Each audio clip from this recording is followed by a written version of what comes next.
Hay cosas que tengo que decir antes y es fundamentalmente agradecerles la deferencia que tienen porque eh, no sé si esto de venir con tanta frecuencia a Uruguay no termina siendo muy cansador, porque cansador para ustedes porque muchas veces van a escuchar cosas que son repetitivas. De hecho, con Edgardo van a ver ustedes que hay slides que voy a pasar que muy rápidamente que son exactamente los mismos, pero son muy pocos. Tranquilo.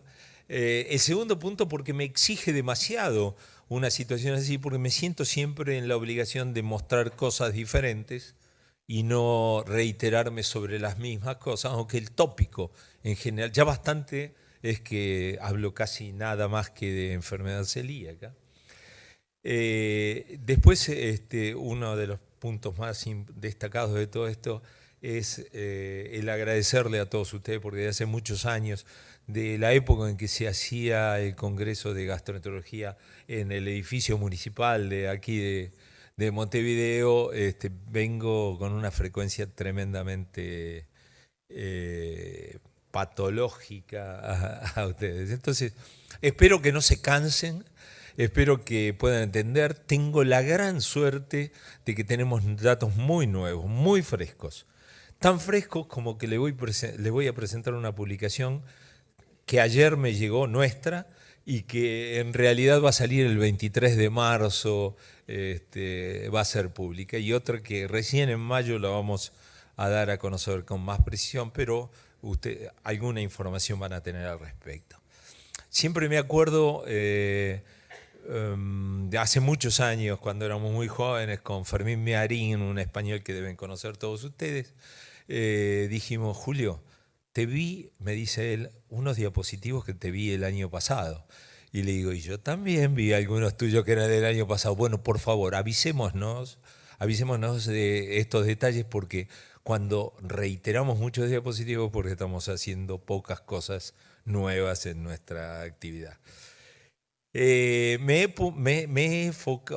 interesa focalizarme en el último tiempo, especialmente en este año, en un concepto que hasta ahora era bastante abstracto, en términos de que solamente había evidencia, no había evidencia, sino muchos elementos o argumentos que partían de todas estas guías de convenciones, donde todos opinábamos sobre cómo debía hacerse, pero poca fuerza teníamos en tratar de hacerle comprender a la gente cómo tenía que hacerse en el seguimiento de la enfermedad celíaca. Y tengo la suerte de tener en esta oportunidad 3 o 4 conferencias seguidas sobre este mismo tema y estoy utilizándose ustedes como el caballito de batalla para ir mejorando la calidad. Y en esa mejora de la calidad hoy me desperté 5:30 y la cambié toda la charla. Porque en el medio porque tuve que ir abajo a las computadoras de abajo porque no tenía batería en la mía y no quería despertar a mi mujer y entonces me fui abajo en el medio de un cumpleaños que terminó 6:30 de la mañana. Tremendo. Bueno, vamos a hablar de seguimiento de pacientes en dieta libre de gluten y vamos a decir, y esto es lo repetitivo, por qué controlar a los pacientes con enfermedad celíaca, qué dicen las guías, cuáles son las recomendaciones para el seguimiento. Vamos a hablar de las herramientas que disponemos para el seguimiento, eh, de lo más novedoso que hay sobre esto, que es la excreción de péptidos inmunogénicos de gliadina o de gluten, que de ahora en adelante vamos a mencionarlos como GIP, y que esto constituye una nueva dimensión. Y lo último, que es cómo es la verdadera adherencia a la dieta libre de gluten de los pacientes celíacos en la vida real. ¿Alguno sabe con qué frecuencia transgrede un paciente con enfermedad celíaca? La verdad no existe, porque la metodología con que contábamos hasta ahora era una metodología muy limitada en puntualizar exactamente y ser absolutamente específicos de que en esa oportunidad el paciente estaba haciendo una transgresión o con qué frecuencia los pacientes hacen transgresiones. ¿Cuáles son los objetivos generales terapéuticos? Bueno, creo que algo lo ha dicho Edgardo.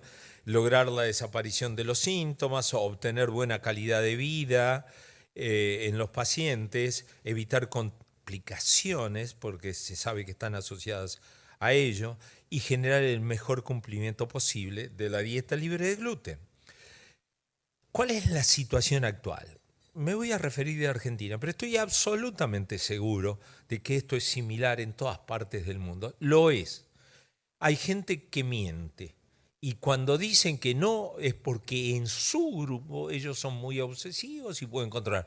Pero cuando se extienden a lo que pasa en su ámbito, en su país o en su región, las cosas son similares en todos lados.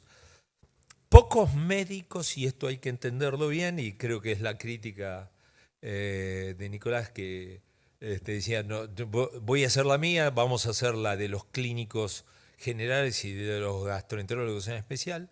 Pocos médicos siguen las guías clínicas. O sea, hay múltiples guías clínicas que hablan de seguimiento de pacientes, pero en realidad pocos son los que leen las clínicas, las guías clínicas. La segunda circunstancia, y esto es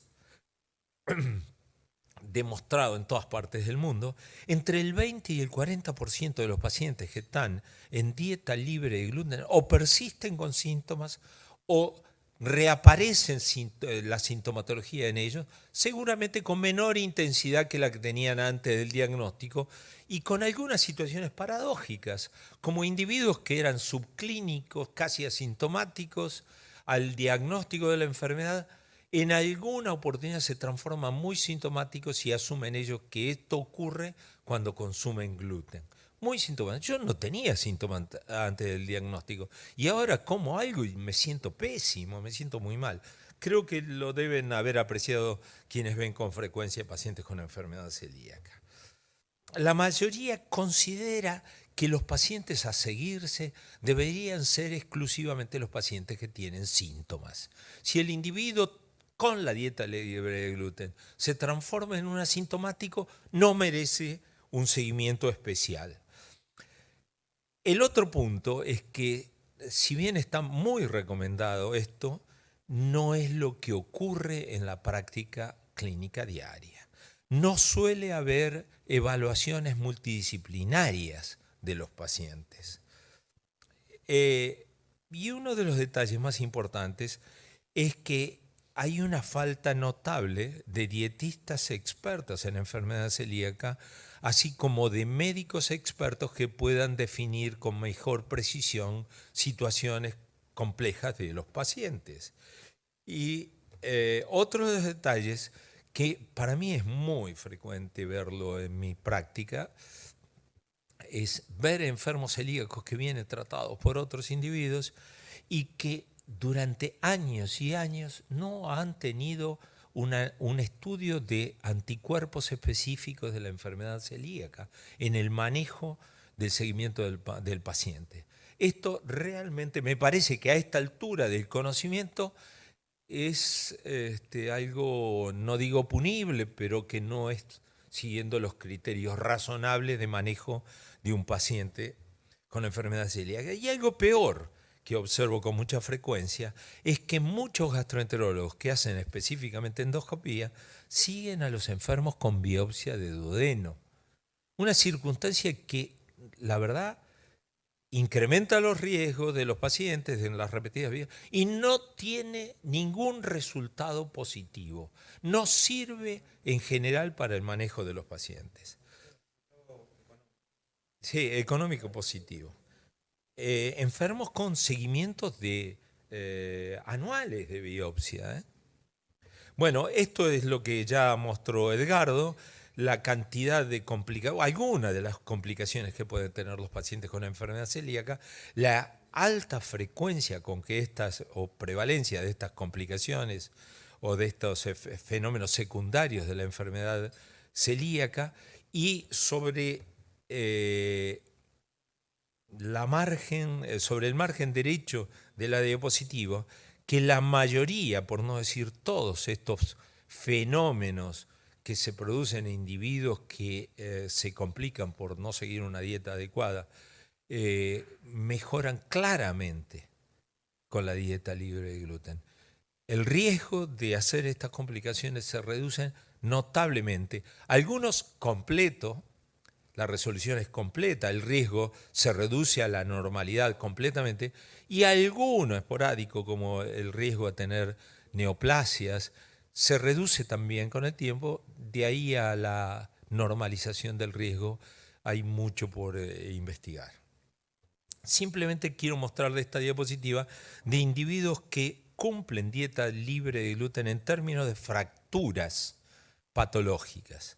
Y ustedes ven ahí unas sobrevidas actuariales. Vamos a mirar la figura de abajo.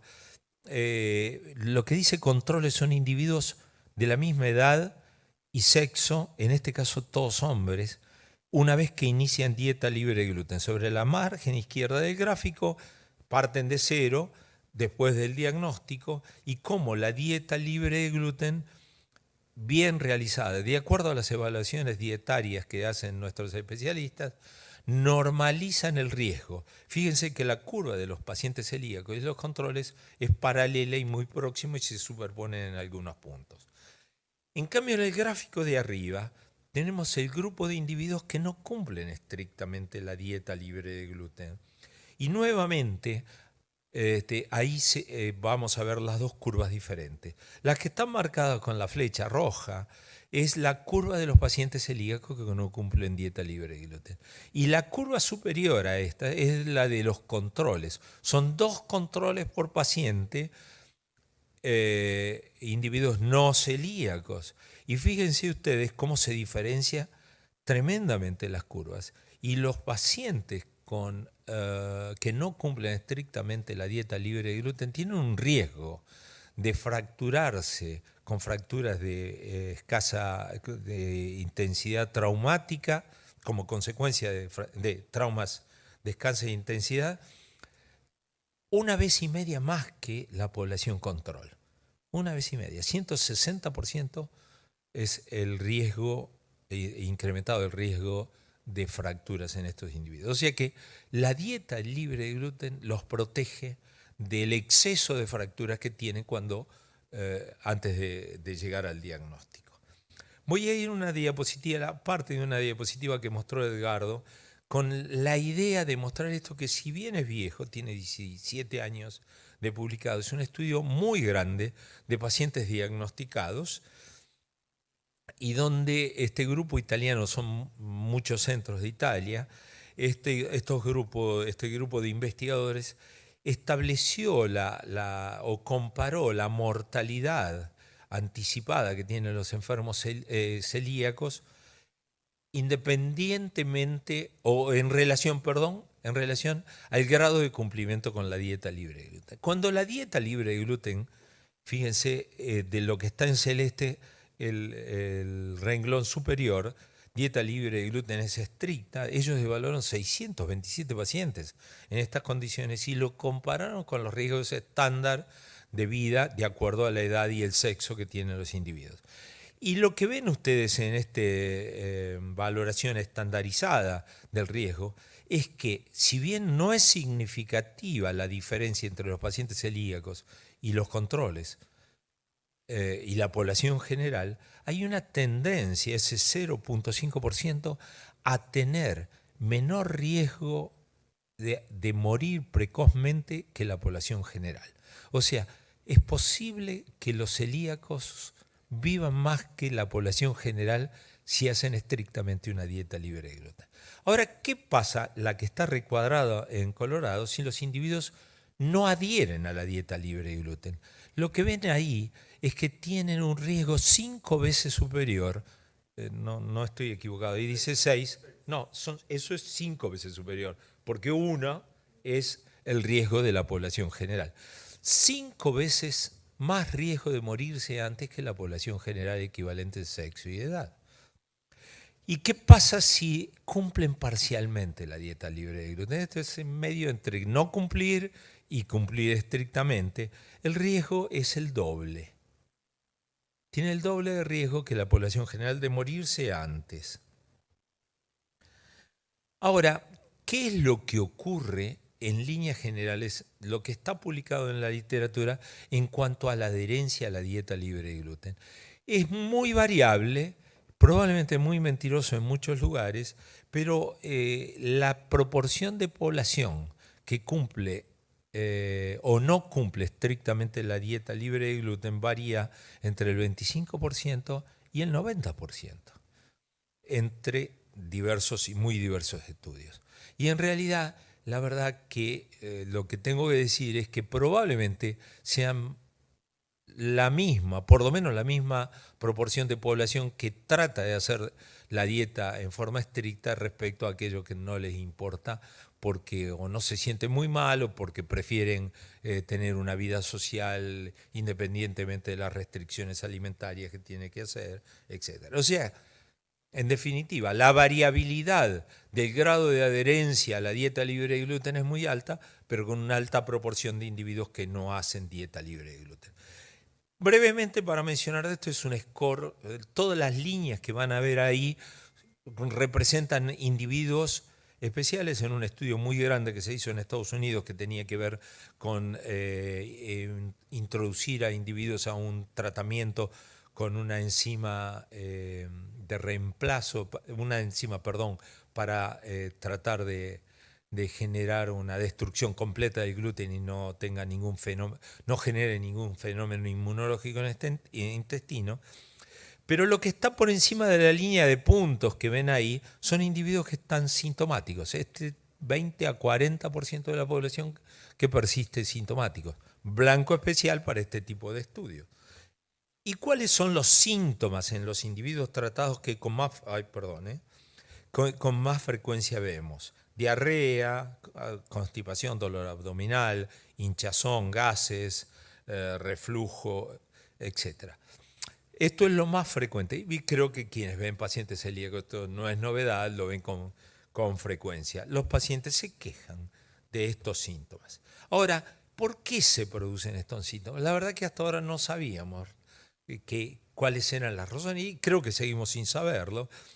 Se considera en líneas generales, de acuerdo a las guías y lo que opinan en general los médicos, que hasta el 50% de estos individuos tienen síntomas porque no cumplen estrictamente la dieta libre de gluten, pero hay otras entidades que pueden ocurrir: insuficiencia pancreática, síndrome de intestino irritable como factor que intervenga en esto, intolerancia a la lactosa, colitis microscópica, complicaciones en los enfermos, por suerte muy bajas, o contaminación bacteriana del intestino delgado.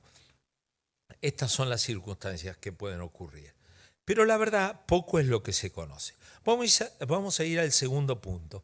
¿Qué proponen las guías? Yo tuve la suerte de participar en algunas guías.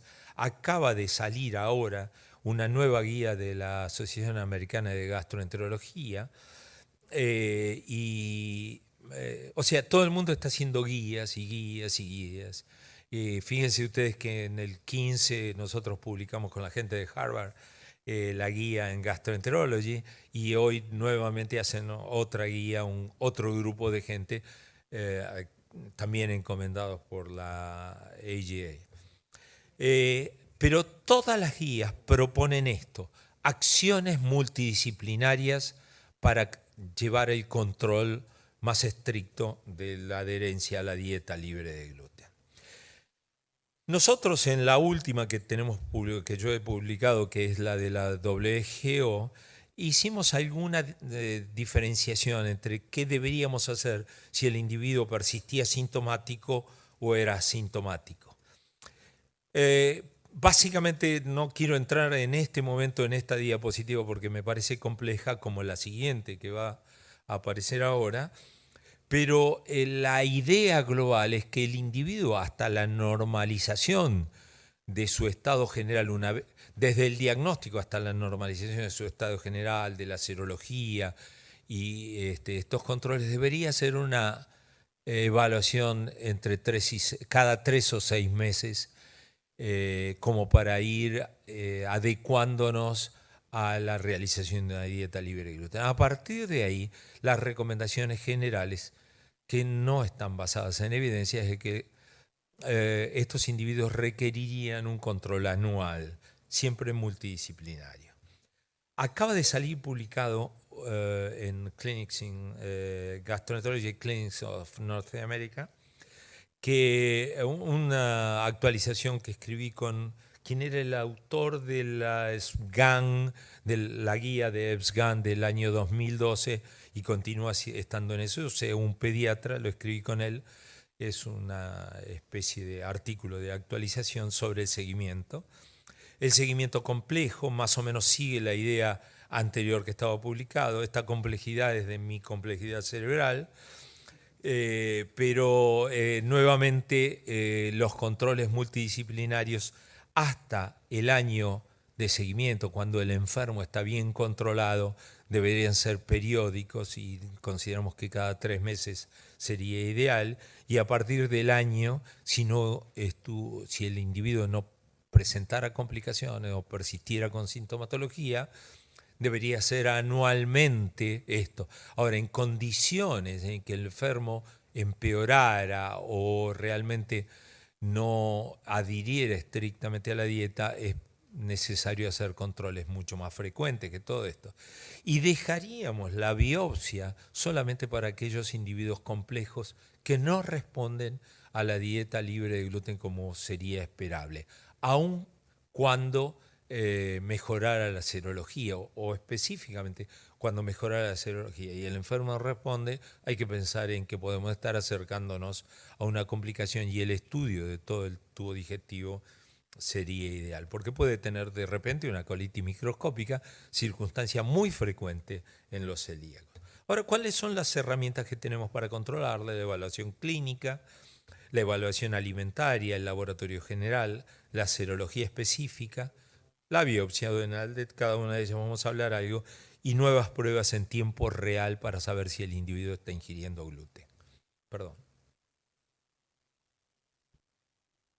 ¿Cuál es el objetivo de la evaluación clínica? Asegurar la normalización de parámetros. ¿Qué podemos encontrar? Mejoría de fenómenos clínicos, autorreporte de cumplimiento de la dieta, le podemos preguntar al enfermo.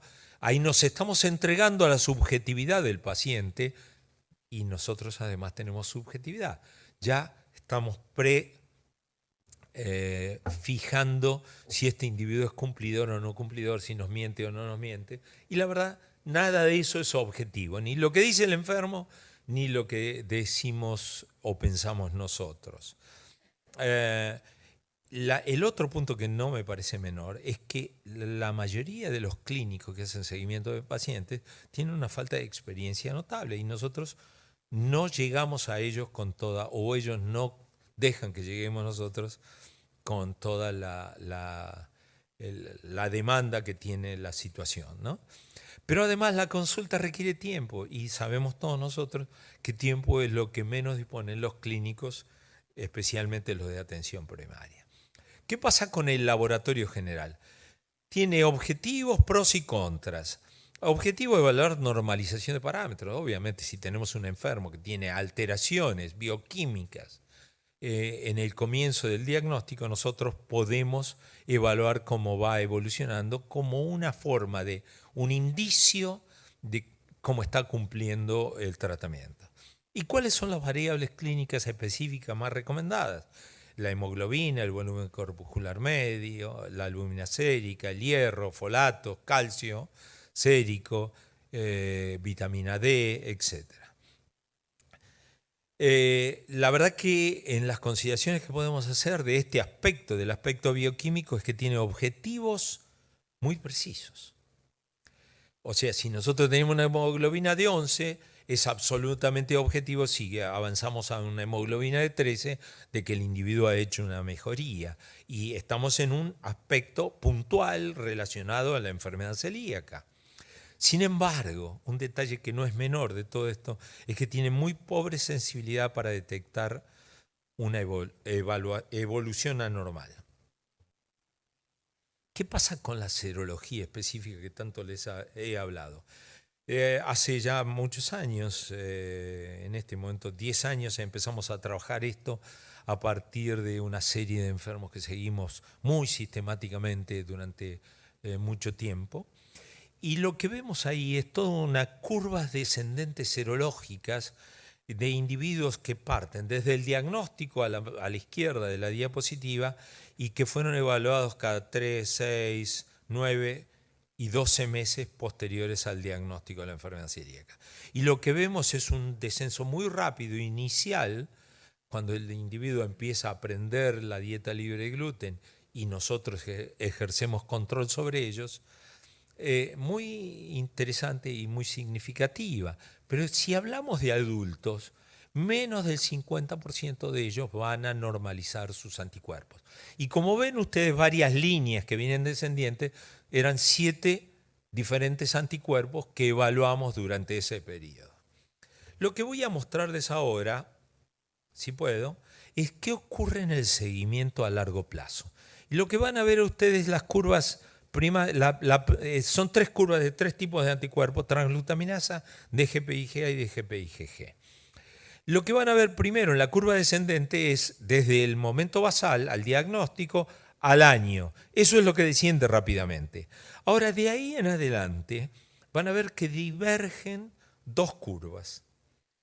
Las 2 curvas venían descendiendo casi en paralelo desde el diagnóstico, pero entre 1 y 4 años se separan. Y esa separación es significativa, como lo pueden ver ustedes ahí en el 95% intervalo de confianza de cada curva. ¿Qué representan? La curva que desciende, que continúa descendiendo hasta valores absolutamente normales, es la correspondiente a individuos que realizan estrictamente la dieta libre de gluten de acuerdo a una evaluación cegada de nutricionistas en cuanto al cumplimiento de la dieta. Esto creo que es importante. No hay ninguna injerencia de opiniones en esto. Nadie sabía dónde, ni la laboratorista, ni la bioquímica, ni la nutricionista conocía en qué situación bioquímica estaba el enfermo y viceversa, en qué situación alimentaria estaba el paciente.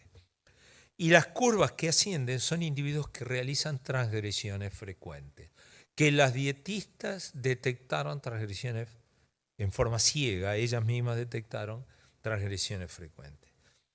Por lo tanto, el realizar serología específica es importante. Remarca uno de los detalles que dije, que era una de las prácticas no realizadas por los enfermos. Es una de las herramientas, no es todo. Da información sobre el largo plazo. Esto es muy importante. ¿Por qué?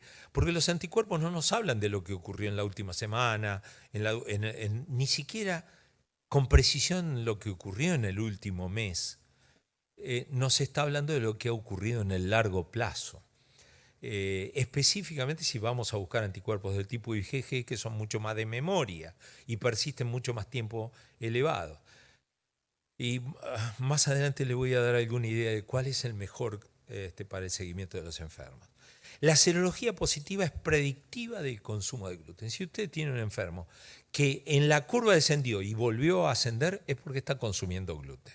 No desciende como lo esperado, es porque está consumiendo gluten. Pero aquí hay un problema. Muchos de los individuos que tienen serología negativa y aún que están asintomáticos, también consumen gluten. ¿Cuál es la razón? No la sabemos. Probablemente hay una tolerancia diferente o la cantidad de gluten que están comiendo es diferente. No lo sabemos. Algo voy a decirles más adelante. Esto es uno de los detalles más importantes a tener en cuenta. La serología normal no significa dieta libre de gluten estricta. Y además el método tiene un limitado valor para ingesta menores de trazas o transgresiones aisladas. Vamos a hablar de la evaluación alimentaria. Lo que podemos hacer con la evaluación alimentaria es asegurar en lo posible el mejor conocimiento de la dieta libre de gluten y mejorar la adherencia de los pacientes. Se sabe que adhieren mucho mejor los enfermos que hacen consultas con nutricionistas expertas que aquellos que no lo hacen. Esto es claro. Pero hay diversos métodos para evaluar esto. Autorreportes por pacientes, entrevistas con dietistas expertos, que ya sabemos que son escasos, cuestionarios dietarios detallados. Pero, ¿cuál es el patrón de oro contra el cual las dietistas han evaluado su grado de capacidad de manejar la dieta libre de gluten en los pacientes. La verdad, ellas mismas. Por lo tanto, no hay patrón de oro sobre esto.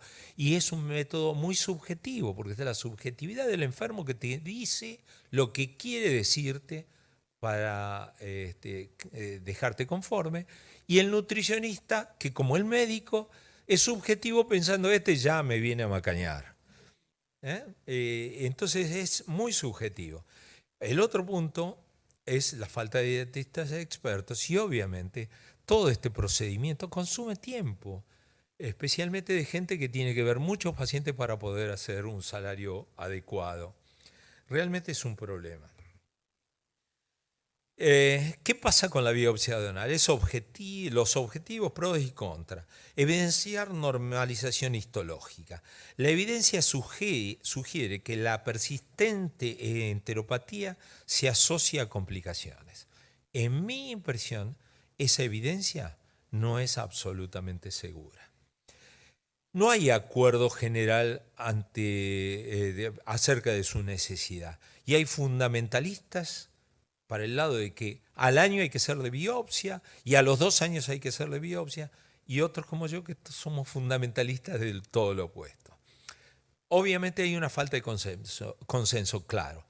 La guía de la Sociedad Británica de Gastroenterología es una guía sobre la cual tuve muchísima participación, y demoró 1 año por la discusión entre la necesidad de una biopsia de control o no.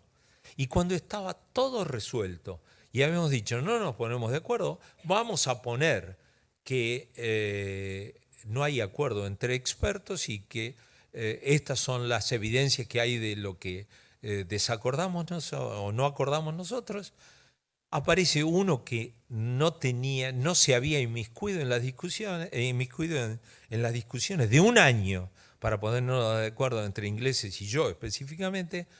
Un noruego salió diciendo, ¿quién dijo que se necesita biopsia? Es como que todo lo que había pasado el año anterior no había ocurrido para él. Y nuevamente tardamos medio año para saldar las diferencias, y la diferencia se saldó diciendo, no estamos de acuerdo entre expertos. Como les dije, lo de la cancha de tenis, la biopsia duodenal no representa todo el intestino. Y además, ¿cuándo hay que hacerla?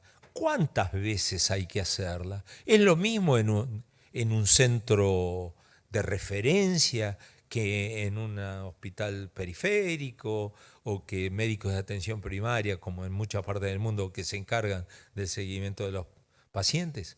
La verdad que no es lo mismo.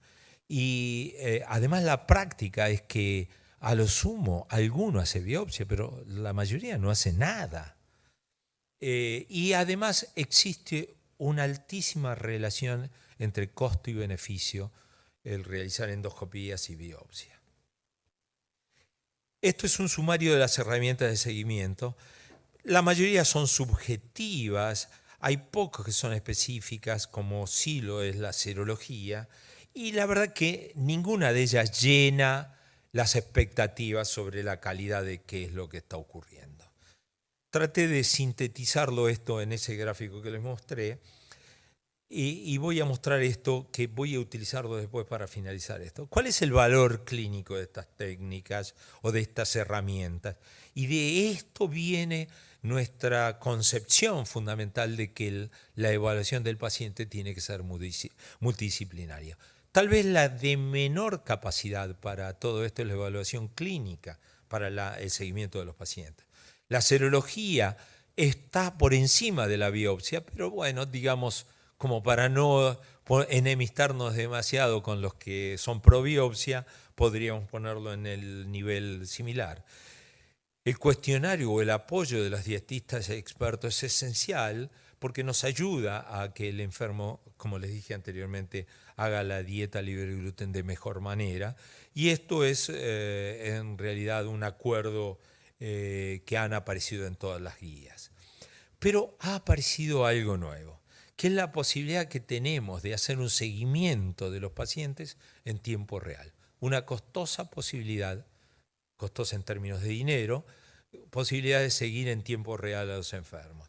Más aún, a que el enfermo se pueda seguir él mismo, porque hay pruebas rápidas, test rápidos para detección de consumo de gluten. O sea, que realicen una autoevaluación los pacientes. Y esto está o ha sido recientemente desarrollado por una empresa española que se llama Biomedal, que tiene un reactivo que detecta gluten o restos de gluten en materia fecal y orina. Y hay pruebas de laboratorio que se pueden hacer con la consecuente retraso en el análisis de qué es lo que le ha pasado, pero el paciente o el médico puede hacer pruebas rápidas que tardan 5 minutos en evaluarse. Esto que se denomina Gluten Detect. ¿Y qué puse ahora? Lo último, lo que me llegó allá, nuestro trabajo sobre la detección de excreción de péptidos inmunogénicos de gluten en la evaluación de transgresiones dietarias en pacientes celíacos tratados. Vamos a mirar un poquitito esto. ¿Cuál es la sustancia fisiopatológica por debajo del desarrollo de estas técnicas? Esto es un esquema del intestino y su reacción inflamatoria. Nosotros comemos gluten, ese gluten sufre la degradación parcial por enzimas de nuestro intestino y no es completa porque le falta endopeptidasas a los pacientes para hacer la degradación completa. Entonces esos GIP son péptidos pequeños, pero son inmunológicamente activos, que son los que desencadenan la enfermedad, ingresan en el organismo, circulan y se eliminan por orina, pero también se eliminan por materia fecal, porque no atraviesan la mucosa intestinal en forma rápida. O sea que podemos tener pruebas de orina y de materia fecal que nos detecten la existencia o el consumo de gluten reciente. En este sentido, hay estudios desarrollados por los españoles de hace algunos años atrás donde establecieron cuáles son los límites de detección de los métodos que desarrollaron ellos. Son tremendamente sensibles en términos de microgramos por gramos de materia fecal y nanogramos por mililitro de orina. Fíjense los niveles que estamos hablando. Hay sí diferencias en los métodos. Si nosotros detectamos en materia fecal, que es la parte superior del gráfico, necesitamos 1 o 2 días para que podamos detectarlo en materia fecal después de la ingesta. Mientras que en orina empieza a aparecer dentro de la primera o segunda hora después de la ingesta. El punto siguiente es el tiempo de depuración. ¿Cuánto tiempo tarda en desaparecer? Si yo ingerí en este momento gluten, ¿cuánto tarda en desaparecer de las excretas? Hasta 5 días en materia fecal y apenas más de 24 horas en orina. Pero es interesante. Y todo ello necesita que haya una ingesta de gluten de por lo menos 50 miligramos por día para que podamos detectarlo en materia fecal y orina. Las pruebas estas caseras son esto que le estoy mirando. Cuando ven ustedes ahí el gráfico, uno es en materia fecal, un control sano que consume gluten a la izquierda, y ven la línea roja es indicativa de que ha aparecido gluten. Y en la derecha es una enferma celíaca no tratada, que ese día le informamos en el hospital que tenía enfermedad celíaca en la biopsia y la serología y que había comido 2 rebanadas de tostadas antes de ir al hospital. Y fíjense cómo en orina aparece en la línea roja que les había mencionado. Esto es a la derecha de la diapositiva. Simplemente este gráfico muy complejo de ese estudio que está publicado y que salió ayer, como les dije a ustedes, quiero mostrarle a ustedes, estos son pacientes asintomáticos. Estaban asintomáticos. Increíble, pero hay 6 pacientes. El estudio fueron 2 determinaciones en 2 momentos distintos. Todas estas gráficas tienen 2 grandes columnas, los 2 momentos diferentes. Simultáneamente a la recolección de muestras de materia fecal y orina, le hacíamos un análisis dietario, que es todo lo que está en amarillo y ocre o marrón. Lo que ven en azul son test en materia fecal u orina positivos.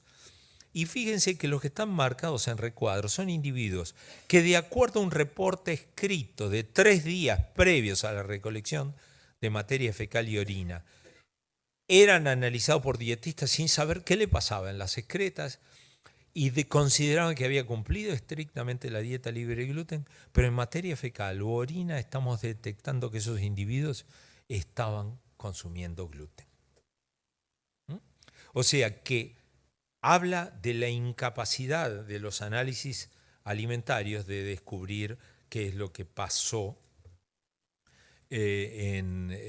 durante esos 3 días previos a la recolección, y que sí muy bien lo detectaba con mucha sensibilidad y absoluta especificidad, porque el método es inmunológico, que habían consumido gluten. No hay error, dio positivo, es positivo, consumió gluten. Los resultados globales de este estudio, fíjense esto que es paradójico. Globalmente el 25% de los pacientes habían excretado JIP, o sea, habían consumido JIP, y consideraban ellos que estaban haciendo estrictamente la dieta libre de gluten. Pero nosotros diferenciamos a los pacientes entre sintomáticos y asintomáticos de acuerdo a cuestionarios de síntomas. Y la excreción positiva de JIP era en el 32% de los asintomáticos y en el 16% de los sintomáticos. Fíjense qué llamativo. ¿Por qué insisto que los asintomáticos también deben ser evaluados? Porque consumen gluten. Aunque no tengan síntomas, consumen gluten. Y después abajo vamos a ver las correlaciones entre las pruebas. Lo que más me interesa decirles es que la correlación entre los JIP, la detección de JIP y los análisis alimentarios que hicieron nuestras nutricionistas, ambos estudios ciegados al conocimiento de la situación clínica de los pacientes, tuvo una concordancia, positivo y positivo, negativo y negativo, del 66%, lo que da un kappa de 0.317, lo que habla de que los métodos no son buenos y que la evaluación alimentaria no es gold estándar para esta circunstancia. No permite detectar transgresiones en los enfermos, que los detecta sí muy bien la evaluación los test de JIPS. ¿Cómo emplearlos? Bueno, ¿qué nos permite esto? Al ser en tiempo real y en la vida real de los pacientes, nosotros podemos hacer determinaciones fotográficas, como puse ahí entre comillas, de la ingesta anormal en forma puntual y en tiempo real. Esto es obviamente para realizarlo durante el curso de la dieta libre de gluten, para tener una mejor evaluación. Lo podemos utilizar ante sospechas de transgresiones frente a la aparición de síntomas de los pacientes, pero hemos visto que detecta en los asintomáticos también para controlar la adherencia al comienzo del tratamiento. Esto podría ayudarle al enfermo teóricamente a mejorar su cumplimiento de la dieta, porque si lleva un registro de lo que consumió en el día y hace un análisis de orina y le da positivo, podrá identificar qué cosas hizo mal y mejorarlas en el futuro. No está demostrado. O en cualquier momento del seguimiento. Se necesita más información de la vida real de los pacientes. Y esto es lo siguiente. Como para concluir en esto, creo que esto que habíamos establecido de la escala en cuanto a herramientas para detectar el consumo de gluten, me parece que la aparición de esta detección de JIP en materia fecal y orina es un agregado notable porque es específico de lo que ocurre y porque se puede hacer en circunstancias que no eran cubiertas por ninguna de las otras metodologías empleadas o herramientas empleadas para el manejo de los enfermos. Esto es absolutamente específico, como lo decíamos. Ahora, ¿cómo es la adherencia a la dieta libre de gluten en la vida real? ¿Saben ustedes con qué frecuencia un paciente celíaco que dice realizar dieta libre de gluten transgrede? Nadie lo sabe. Perdón, nadie lo sabía. Perdón por la jactancia. Esto es nuevo, absolutamente nuevo. Hicimos un análisis interín de un estudio que ya tenemos completado, pero les voy a mostrar los datos del análisis interín. Lo hemos presentado para la DW y ya, como Edgardo sabe, ya empecé a escribir el trabajo definitivo en base a estos datos. ¿Qué hicimos?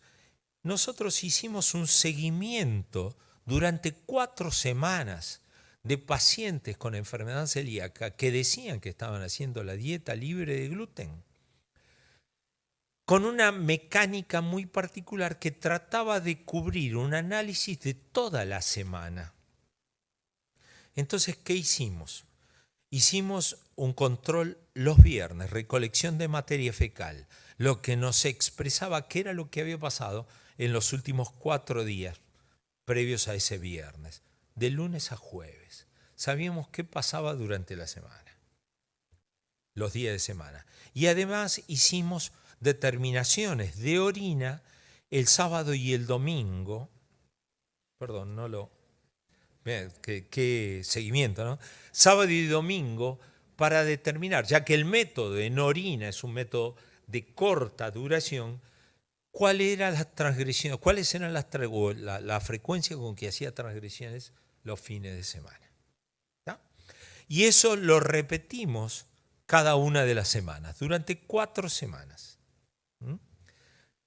Y esta es la frecuencia de excreción de GIP en la población global.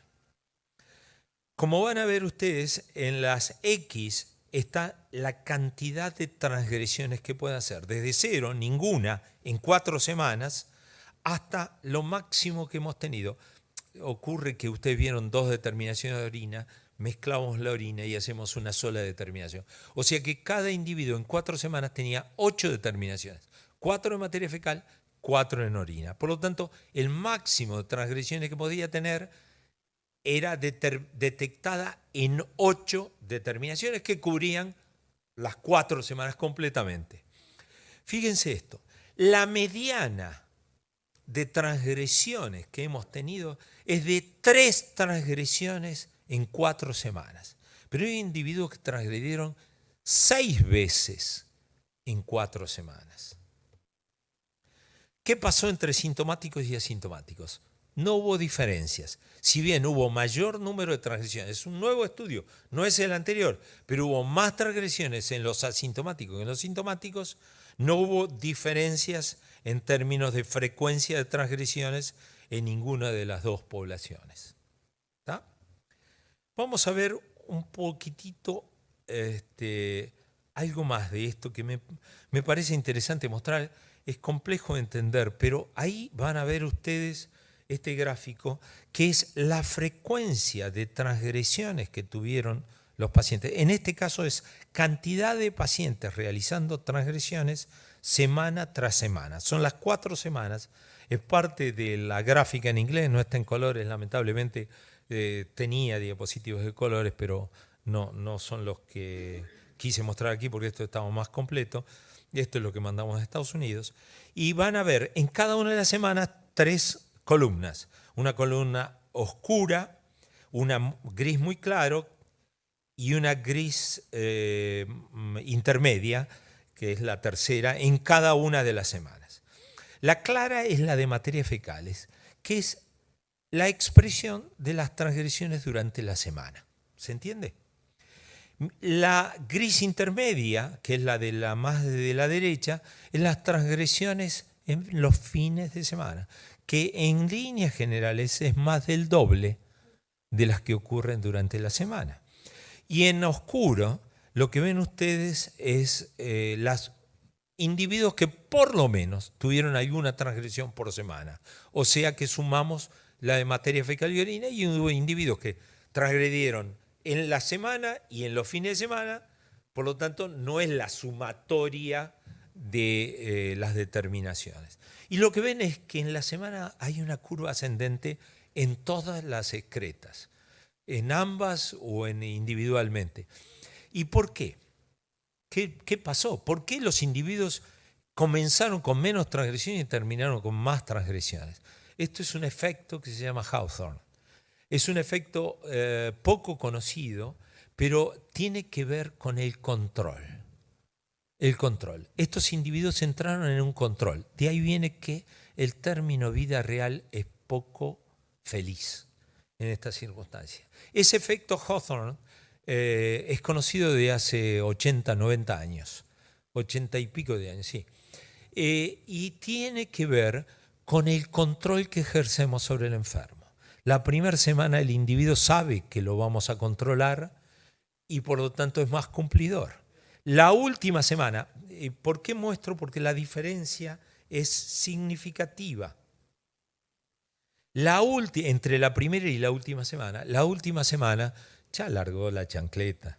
Se olvidó de que estaba controlado y el tipo está consumiendo probablemente en su máxima expresión. Perdón, porque tengo retrasos en...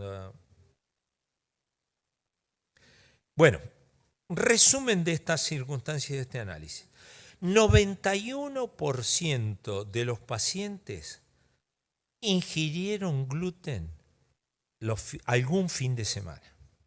43% de los pacientes que consideran que hacían estrictamente la dieta libre de gluten ingirieron durante los días de la semana. Y además el otro detalle que le mostré, no hubo diferencias entre sintomáticos y asintomáticos. Señores, es muy frecuente la transgresión. Aún en los individuos que ustedes se sienten, y aquí voy a hablar de la subjetividad que tiene toda la historia. Vos me decís que yo estoy transgrediendo, pero no sé qué otra cosa hacer para evitar transgresiones. No veo. Y si no sos muy preciso en la búsqueda, vas a encontrarte que no tenés respuesta para el enfermo. Pero si fueras más detallista en el análisis, en la pregunta, ¿dónde comes durante la semana? Bueno, yo como en el trabajo o me llevo y algunas cosas me las trae una mujer que hace dieta libre de gluten o me preparan las cosas para... Bueno, ya ahí tenés un principio de error o potencial error. ¿Y qué pasa los fines de semana? ¿Por qué es más del doble los fines de semana? O es, sí, más del doble o es cerca del doble los fines de semana. Cualquiera de nosotros transgrede sus alimentaciones propuestas durante la semana, durante los fines de semana. Somos todos transgresores. Entonces le preguntas a ellos, sí, pero voy a un lugar que hacen o tienen menú libre de gluten y solo pido dentro del menú. Y vos preguntaste si el que estaba habilitado para hacer el menú ese día había ido a trabajar o pusieron a un muchacho a hacer alimentos libres de gluten que viene de otro lado. No. Y ahí están los detalles sobre esto. Voy a volver sobre estos detalles. Esto es de que lo hice a las 6 de la mañana en el medio de una fiesta con un carnaval alrededor mío. Quiero mostrarles una cosa. Esto es, abajo, frecuencia de transgresiones en las 4 semanas. Y en la I es concentración de anticuerpos. Y lo que van a ver ustedes ahí recuadrado, no, creí que estaba recuadrado. Bueno, lo que llama RHO, que está arriba en chiquitito en cada uno de los recuadros, a la izquierda de GPIGA, a la derecha transglutaminasa IgA. Lo que ven ustedes, RHO, es el grado de concordancia entre los niveles de anticuerpos y la cantidad de veces que transgreden los pacientes. Y lo que demuestra a la izquierda que la que mejor marca las transgresiones frecuentes de los pacientes son los niveles de anticuerpos que encontramos, que determinamos en estos pacientes. Y específicamente la que mejor marca es el de GP-IgA, que tiene una probabilidad de ser preciso en esto de 0.0009. Esto es altamente significativo. Mensaje final de este diapositivo: anticuerpos positivos indican transgresiones. Y indica más, frecuencia de transgresiones. En Argentina, hace 2 o 3 años atrás, se desarrolló un kit de investigación para la detección de gluten en los alimentos, especialmente en los lugares donde vos vas a comer. Nunca supe qué pasó con ese kit y aparece en Estados Unidos una aplicación que se llama Nima, que es un aparatito que vos te lo llevas en el bolsillo, lo sacás en el restaurante. Lo conocí en marzo del año pasado, hace un año, que lo presentó. Yo estaba hablando en un evento y atrás mío habló un muchacho que era el gerente comercial de una empresa de California, era en la Universidad de Columbia, y este muchacho presentó el NIMA y presentó una cantidad de datos, de información. Mientras él hablaba, así como yo estoy tomando café, agarró una torta que había ahí que decían que era libre de gluten, se la llevó, lo puso ahí arriba, lo puso a funcionar y a los 5 minutos mostró cómo no contenía gluten la torta que había llevado. Me pareció sorprendente, pero yo me cuestioné, como argentino piola, me cuestioné y dije, esto no es tan fácil, no es tan fácil. Entonces, cuando vino la mesa redonda, le digo, decime una cosa, ¿quién paga el plato que vos pediste en el restaurante y que determinaste que era libre de gluten? Con sentido de hacer una broma. Y él me dice, obviamente el restaurante, porque ellos me dieron un menú libre de gluten que no era libre de gluten. Bueno, también me tapó la boca. Después me enteré, me comuniqué telefónicamente y me dije, yo soy argentino. Era un muchacho, el gerente era argentino y no sé si no es lo mismo que habían diseñado en el CONICET aquí en Argentina. Pero bueno, hicieron un estudio muy interesante que explica mucho de lo que está pasando.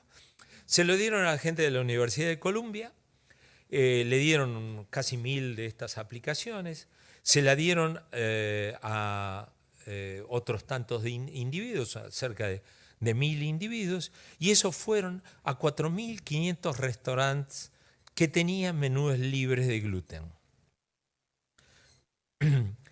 Ellos hicieron 6200 comidas, platos diferentes, evaluaron en todo esto. El 32% de los platos contenían gluten por encima de lo permitido. 32% de los platos de los restaurantes contenían. Esto no está publicado todavía, lo presentaron en el Congreso del American College el octubre pasado.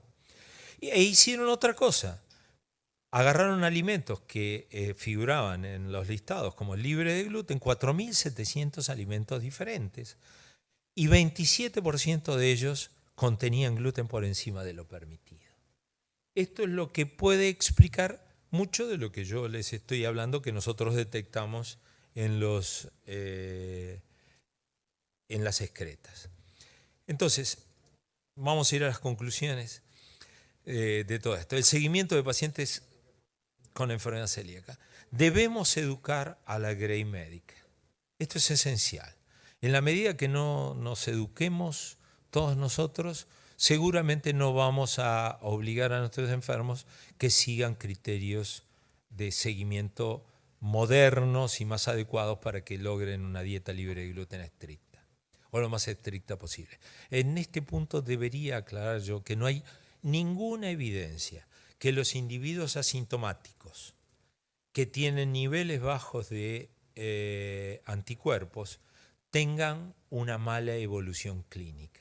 Ojo, a lo mejor estamos siendo extremadamente obsesivos en los enfermos, logrando o tratando de que se atosiguen con la preocupación de que no están haciendo una dieta libre de gluten y no tenemos resultados significativos clínicos que cambien el curso clínico de la enfermedad.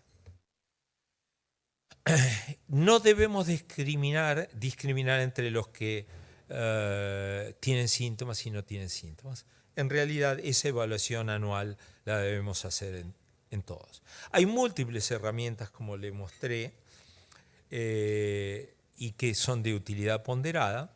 La evaluación multidisciplinaria es esencial, pero así como es esencial, es indirectamente proporcional a las posibilidades que existen en la práctica diaria, sobre todo la práctica privada. Hay muy pocos dietistas expertos y médicos expertos en enfermedad celíaca que puedan dirimir problemas en el seguimiento, así como también en el diagnóstico. El punto es que tenemos que recomendar el empleo de herramientas específicas como la que poco se usa hoy, que es la serología, en la práctica diaria, en el seguimiento. Solamente biopsia adrenal en casos conflictivos y lo que deberíamos hacer es que ese 85% de individuos que no están en seguimiento deberían ingresar en seguimiento. Por lo tanto, tenemos que incrementar esto. Tenemos que hacer educación sobre los pacientes. Bueno, discúlpenme la extensión y gracias.